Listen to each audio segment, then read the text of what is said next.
सोरबा जब्रानो 2500 हरबानो जे बे सासे इएमनि मावनाय जायो। सोरनिबा हाबायाव सोरनिबा श्राद्धआव एथ' थाखा दान होबानो जे सासे एमसिएलएनि हाबा मावनाय जायो बेथ' नङाना। बिथाङा सासे गभर्नमेन्टनि रिप्रेजेन्टेटिभ। बिथाङा बे ओनसोलाव लाइमोनफोरखौ लानानै जौगानाय लाबोनायनि दायित्वआ बिथांनाव दं। बे ओनसोलनि जौगाखांनो रोङै गोदो हाबनाय गोदो गोदायनिफ्रायनो ट्रेडिशनेल आखुजों आबाद मावबोनायनिफ्राय मुक्त होनायनि दायित्वआ आदा गयारिनाव दङ। बिथाङा बेफोरखौ मालाबाबो रायज्लायफेरा रायजो राजानि गेजेराव। बे ओनसोलाव इएम जाब्लाबो एमसिएलए जाबाबो बियो जेबो मावनो हाया। बिथांनाव बिनि परिकल्पना साननाय हनायाव गैखाया। बेबायदिनि मानसि नंखाया। खायदा आरो खाबु जाबा आजिरानबा गामसा गाननानै सेंग्राफोरखौ लानानै बिथाङा बबेबा औवा सायाव थास गेलेगोन। आं मैयानिफ्रायनो जागायदों। मैया सालाखाथि लरेन्स फंबायनि समस्थियाव आङो थांदों।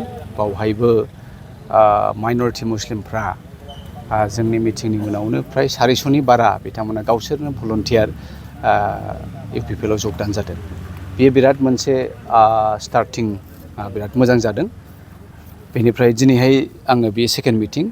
बेनि सिगां बै जाथ्रासिगुरि बान्दोरमुरि गामियावबो बावहायबो बान्दोरमुरि गामिनि जाथ्रासिगुरि गामिनि बमब्रागुरि गामिनि बर' गार' ज' बिदिनो बुरजा 500-600सो मानसि जादों।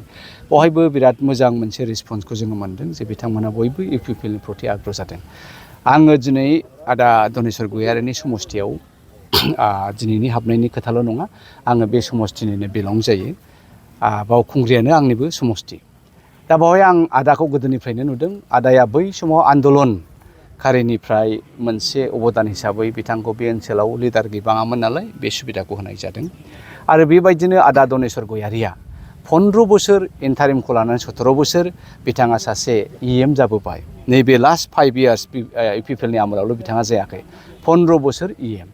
दा बे 15 बोसोर इएमआव ओरैबायदि खाफाल गोनां बिथाङा बे सुबिदाखौ मोनबोदों। नाथाय बिथाङा गाव जेसेबां सुबिदा मोनदों बिपिएफ पार्टिनिफ्राय एसेबां बिथाङा रायजो राजानि जानानै मा मावनो हादों। मानसिफ्रा होनसोलायो बिथाङा गामि गामि स्कुटि सालायनानै गामसा गाननानै गिदिङो आरो सोरनिबा फिसा फिसौ हाबा हुखा मानसि थैनाय श्राद्ध बायदि बायला बेमार आजारावहाय थाइसे थाइनै होयो। दा बेयो नंगौ, बेयो मोनसे नुसारजानाय। बे गामिनि सादारन रायजो राजाया बेफोरखौनो सानो जे सासे इएमनि मावनांगौ हाबाया, बेफोरखौनो सानो जे सासे मन्थ्रिनि हाबाफारिया। खिन्थु बिथाङा रायजो राजाखौ थगायदों। बे सोरबा जब्रानो 2500 हरबानो जे बे सासे इएमनि मावनाय जायो बेथ' नङाना। सोरनिबा हाबायाव सोरनिबा श्राद्धआव एथ' थाखा दान होबानो जे सासे एमसिएलएनि हाबा मावनाय जायो बेथ' नङाना। बिथाङा सासे गभर्नमेन्टनि रिप्रेजेन्टेटिभ। बिथाङा बे ओनसोलाव लाइमोनफोरखौ लानानै जौगानाय लाबोनायनि दायित्वआ बिथांनाव दङ। बे ओनसोलाव लाइमोनफोरखौ लानानै साख्रि बाख्रि होनायनि दायित्वआ बिथांनाव दङ। बे ओनसोलनि जौगाखांनो रोङै गोदो हाबनाय गोदो गोदायनिफ्रायनो ट्रेडिशनेल आखुजों आबाद मावबोनायनिफ्राय मुक्त होनायनि दायित्वआ आदा गयारिनाव दङ।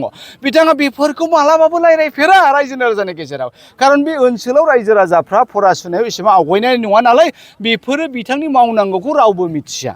दा बेखायनो आदा गयारिया गावनि थांनाय 15 बोसोर टार्म्सआव धनेस्वर गयारिया रायजो राजाखौ थगायनानै इएम जाबावदों। आरो खनसेबाव 5 बोसोर एबारावबो बिथाङा थगायनानै माबा मोनसे आदाय खालामनो नागिरदों। बेयो अन्याय जागोन। खिन्थु बिथाङा जे 15 बोसोर 17 बोसोर इएम एमसिएलए जाबाय बियो जथेस्थ' थोबाय।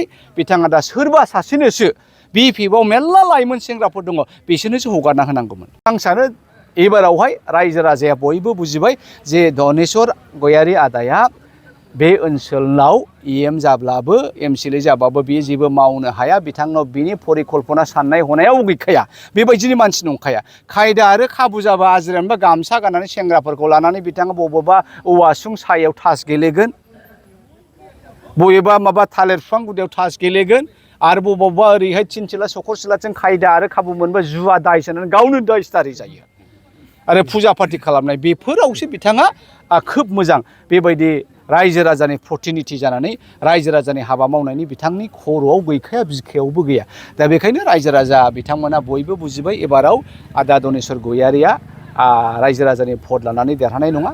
जोंहा रन्जित बसुमतारी बिथां फेरेंगा, प्रमद बर'नि नेतृत्वआव बिथांमोनहा गोबां मावनो लादों, गोबां मावबाय, हाजार हाजार हानि पाट्टा होबाय।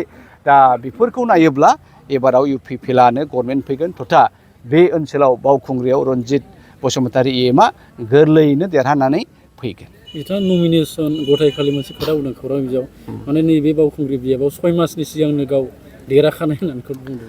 बेनि बे कमन डायलग 5 बोसोर सिगां देरहाखानायबो होनगोन बै सिगांनि बोथोरफोरा थांबाय दानि जुगाव जोंनि लाइमोनफोरा साख्रि बाख्रिनि सिन्था खालामदों जोंनि लाइमोनफोरा कल कारखाना इन्डास्ट्रिनि सिन्था खालामदों जोंनि लाइमोनफोरा न'आव थानानै इन्टारनेटनि जुग बेफोरनि सुबिदाखौ लुबैदों फरायनायनि हारखौ बांहोनो लुबैदों दा बेवहाय आदा गयारिया गैया होननानै बयबो मिथिखागौ ओंखायनो बै सिगांनि सानस्रिजों बिथाङा थाबाय थायोबा बिथाङा दाबो उन्दुनानै आरो बिथाङा गादलेनबाय माइन'रिटिनि भटआ गावजों दं होननानै बुंबाय थायो बिथाङा 83%। नङा माइन'रिटिनि थाखाय बिथाङा मा होदों माइन'रिटिर कारणे गयारी डाঙरिया কি কৰিছে একোটো কৰা নাই কিবা যদি কৰিছে ইউপিপিলে কৰিছে কিবা যদি কৰিছে ফেৰেংগা উৰুপে ৰঞ্জিত বসুমতাৰী ডাঙৰীয়াই কৰিছে হাজাৰ হাজাৰ মাইনৰিটি সকলৰ মছজিদৰ মাটিৰ পাট্টা দিছে ঈদগাৰ মাটিৰ পাট্টা দিছে কবৰস্থানৰ মাটিৰ পাট্টা দিছে গয়াৰী কেতিয়াবা দিছে নেকি এই গতিকে মাইনৰিটি সকল তেখেতক কিয় ভোট দিব